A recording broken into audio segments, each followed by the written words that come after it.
After I was diagnosed and started the chemo treatments, I had to quit my job, and so I was able to go back to the studio and do art again, which is what I love to do anyway.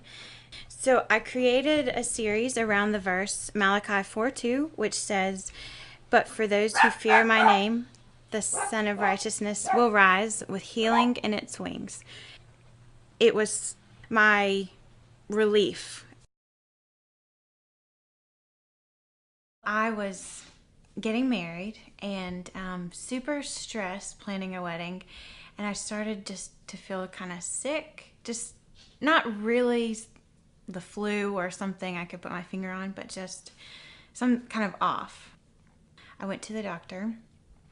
The first doctor couldn't find anything wrong, didn't know what it was, so he did blood tests. I guess he checked just everything, and some level was super elevated.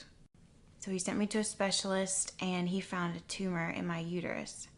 And he removed it, and it was small and early, and he was very positive about everything. So I went back after the surgery for blood tests every week, and then it was probably 2 or 3 weeks, and my levels were continuing to elevate. So they referred me to the cancer center, and the Thursday before I got married on Saturday, I had my first appointment, and she said, "Do you know why you're here?" And I was like, "Nope, I don't. I'm getting married on Saturday. I don't know. I had a tumor. I had it removed. I'm fine. What is this all about? Can we hurry this up? I gotta go. I got stuff to do." And she pretty much said, "You have cancer."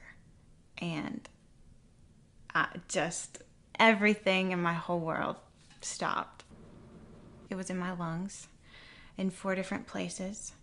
I had two options: to start chemo the very next day, Friday, or Monday when I was supposed to leave for my honeymoon. So I chose Friday, and she agreed to let me go on my honeymoon. So as long as I came back the very next day and get my second treatment, which I did.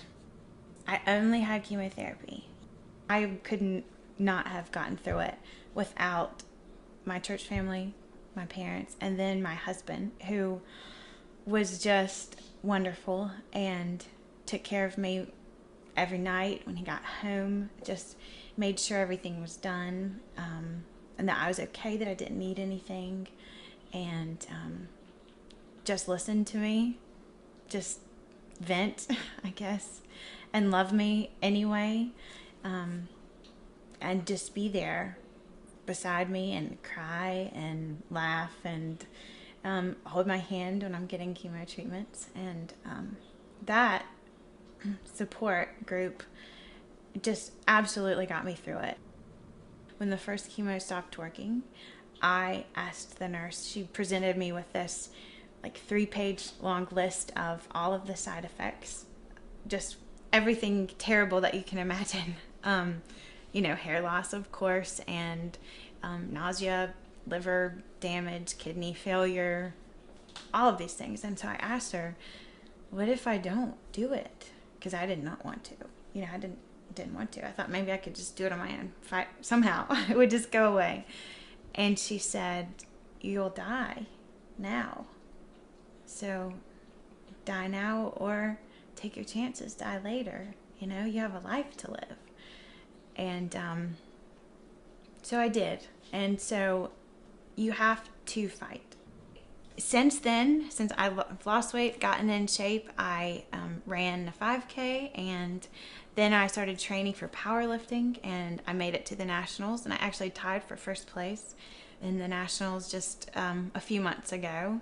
And I'm looking for something to do next. I became a trainer so that I can help other people be as healthy as they can be, because I know what it's like to not have a healthy body and to want to do something and not be able to do it.